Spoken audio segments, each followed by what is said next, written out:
जय श्री राधे कृष्णा। श्री ओम नमो भगवते वासुदेवाय नमः। श्री ओम नमो भगवते वासुदेवाय नमः। आज मैं आपको श्री बैसाख मास मातम्य का 17वां अध्याय सुनाने जा रही हूँ। ऋषि श्रेष्ठ श्रुत कीर्ति बोले, हे मिथिलेश, मैंने उत्तम बैसाख मास के समस्त धर्म श्रवण कराए, जो लोक परलोक सर्वतः अक्षय फलदायी है। हे प्रभु, आपके श्री मुख से निकले परम अद्भुत अमृत में वचनों का श्रवण लाभ करके ऐसा परितृप्त हुआ हूँ कि अब मैं न तो परमेष्ठि की कामना रखता हूँ और न ही मोक्ष की कामना रखता हूँ। अतः कृपा कर भक्ति मुक्ति दोनों को देने वाले परम पावन इस अति उत्तम भगवान विष्णु को पूर्ण प्रसन्न करने वाले इस दिव्य धर्म का सविस्तार वर्णन करने की कृपा करें। राजा के इस प्रिय निवेदन से प्रसन्न होकर श्रुतदेव जी गदगद होकर बैसाख मास के धर्मों का पुनः उल्लेख करने लगे। श्रुतदेव जी ने कहा, हे राजन, मैं पुनः समस्त पापों को नाश करने वाली एक उत्तम कथा का वर्णन करता हूँ। एकाग्रचित होकर श्रवण करो। यह बैसाख धर्म पालन करता ऋषियों द्वारा भाषित है। पंतपुरी के तीर पर एक शंख नाम के अति यशस्वी ब्राह्मण सिंह राशि के बृहस्पति में गोदावरी तट पर पधारे तथा भीमावती के पार जाकर गहन कंटक का किरण वन में गए। वह वन जल तथा मनुष्य से पूर्ण रही था। इस प्रकार के वैशाख सूर्य के ताप से विदिग्ध मध्यान्ह काल के समय वह ब्राह्मण एक वृक्ष की छाया में विश्राम करने लगा। उसने सूर्य के समान तेजस्वी प्रकाशवान कुंडलधारी ब्राह्मण को देखते ही बांध लिया तथा उसके कुंडल, जूते, छत्र, रुद्राक्ष की माला एवं कमंडलू इत्यादि सब छीन लिए। पुनः तिरस्कार पूर्वक बोला जा रहा था। इस प्रकार वह ब्राह्मण उस दुरात्मा व्याधा से मुक्त होकर मार्ग गमन में प्रवृत्त हो गया। मार्ग में सूर्य की किरणों से तप्त रेणुका में उस ब्राह्मण के नग्न चरण दग्ध होने लगे। वह वन पेयजल रहित था। ऐसे कंटक का किरण वन में एक तृणाच्छादित स्थान पर वह ब्राह्मण बैठ गया तथा तृषा से व्याकुल होकर त्राही त्राही करने लगा। तब उस ब्राह्मण के इन शब्दों को सुनकर वही व्याधा शीघ्र उस ब्राह्मण के पास आया। उसके मन में दया भाव उत्पन्न हो गया। वह व्याध धर्म विमुख तथा पापरत था, तथापि दया भाव के वशीभूत होकर वह मन में विचारने लगा, मैंने अपने दस्यु कर्म वश दूसरे वन में इसका जो अपहृत कर लिया है वह सब तो मेरा जातीय धर्म है। तथापि इस ब्राह्मण के वर्तमान कष्ट निवारण हेतु मैं इसे अपने पुराने जूते दे दूंगा। मेरे पैरों में तो नए पद त्राण है। मेरे पुराने पद त्राण द्वारा इस ब्राह्मण के चरणों की रक्षा हो जाएगी। मन में इस प्रकार का विचार निर्णय करके उस व्याध ने अपने पुराने पद त्राण उस ब्राह्मण को दे दिए। इस वैशाख मास में तुमने जो पद त्राण दान दिया है वह तुम्हारा पुण्योदय है। इस प्रकार के दान प्रभाव से भगवान विष्णु दुरात्मा व्याध पर भी प्रसन्न हो जाते हैं। तब यह कथन सुनकर अत्यंत चकित होकर व्याध उस तेजस्वी ब्राह्मण से कहने लगा, हे विप्र देव, यह तो मैंने आपसे ही प्राप्त वस्तु आपको दी है।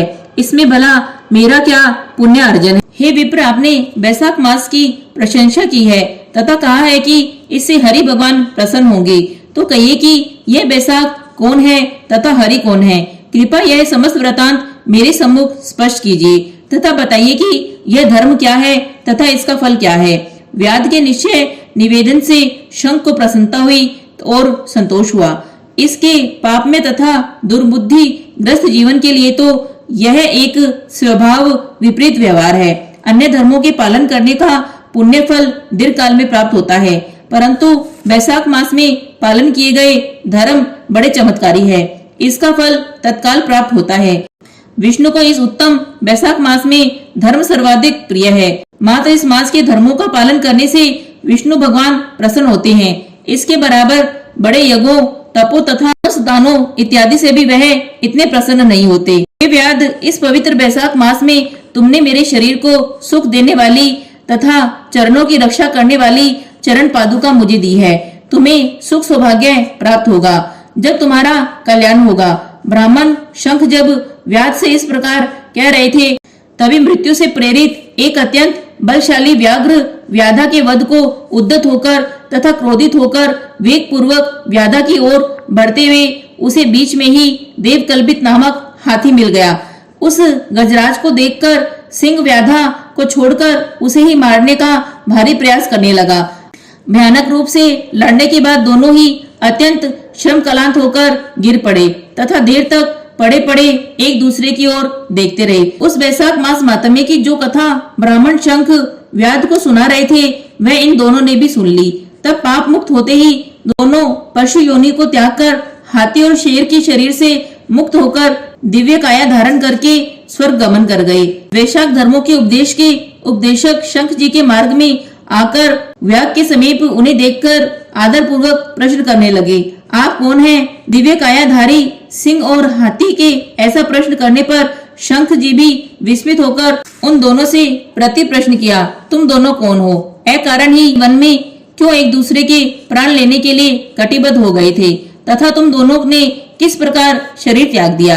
हे दिव्य कायाधारी, ये समस्त वृतांत मेरे सम्मुख विस्तार पूर्वक कहो। इस प्रकार आग्रह करने पर वे दोनों कहने लगे, पूर्ण विचरण के अनुसार मातंग ऋषि के दंतिल और कोहल नामक दो पुत्र उत्पन्न हुए थे। शाप दोषवश इन दोनों के इन नामों का नामकरण हुआ था। दोनों ही रूप यौवन संपन्न, समस्त विद्या विशारद, समस्त कला निपुण, धर्मपालक, सदाचारी तथा धर्मव्रती थे। एक बार उनके पिता वेद ज्ञानी ब्रह्म ऋषि मातंग ऋषि ने उनसे कहा, हे पुत्रों, माधव भगवान को अत्यंत प्रिय इस माधव मास में प्याऊ लगाने का प्रबंध करो। शुद्ध शीतल जल तथा खाद्यान्न का दान करो। ब्रह्म मुहूर्त में मधुसूदन भगवान के निमित्त स्नान कर माधव भगवान की मनोहर कथा को श्रवण करो। इस प्रकार से दोनों दृष्टांतों तथा उपदेशों द्वारा हमारे पिता ने हम दोनों को उपदेश दिया, किंतु दुर्भाग्य और दुर्बुद्धिवश हम दोनों ने उनके उपदेश पर ध्यान नहीं दिया। दंतिल और कोहल अर्थात हम दोनों ने क्रोध में मदोक्त होकर पिता को देखा। मुझे अर्थात दंतिल को सर्वाधिक क्रोध था, कोहल भी क्रोध विहीन हो रहा था। तब हमारे धर्म अनुरागी पिता ने हम दोनों को शाप दे दिया। वे बोले, धर्म विमुख पुत्र, निष्ठुर तथा कटु वचन वाली भार्या एवं धर्म से विमुख राजा का तत्काल परित्याग कर देना चाहिए। ऐसा न करने वाला पाप भागी होता है। ऐसा विचार कर उन्होंने, हे दंतिल, अपने उग्र क्रोध के कारण तू पशु योनि में सिंह का जीवन प्राप्त करेगा तथा क्रोध से मदमस्त होने के कारण कोहल हाथी की योनि को प्राप्त करेगा। पिता का यह शाप सुनकर हम दोनों घोर भयभीत तथा दुखी हो गए। हम दोनों ही पिता से प्रार्थना करने लगे कि हमारे शाप मोचन की व्यवस्था करें। तब हमारे पिता ने हमें शाप से मुक्त होने का साधन बताया। पिता ने हम दोनों को कहा, पशु योनि को प्राप्त करते ही कुछ अवधि व्यतीत होने के पश्चात ही एक समय तुम दोनों एक दूसरे को मारने के लिए उद्धत हो जाओगे। उसी समय देव कृपावश व्याध तथा शंख ब्राह्मण का वैशाख धर्म मातम्य बखान संवाद तुम्हारे कानों में पड़ेगा। तब उस महान मातम्य श्रवण से तुम दोनों ही पशु योनि से मुक्त होकर पूर्व शरीर धारण करके मेरे पास आ जाओगे तथा पूर्ववत निवास करने लगोगे। मेरा वचन व्यर्थ नहीं है। शाप देकर मेरे पिता ने हम दोनों से कहा, तब हमें तत्काल पशु योनि प्राप्त हो गई। परस्पर एक दूसरे के प्राण हनन करने की हमारी इच्छा थी। अचानक हमारा यहाँ सामना हो गया। इसी क्रम में हम दोनों ने आपके वैशाख मातम्य वर्णन के दिव्य संवाद का श्रवण भी कर लिया। इस मातम्य श्रवण के दिव्य संवाद द्वारा हमारी तत्काल मुक्ति हो गई। इस प्रकार विप्र शंख से समस्त वृतांत कहकर तथा उन्हें नमस्कार करके उनसे आदेश प्राप्त कर दोनों भाई अपने पिता के पास चले गए। श्री हरि विष्णु भगवान की जय। श्री हरि विष्णु भगवान की जय।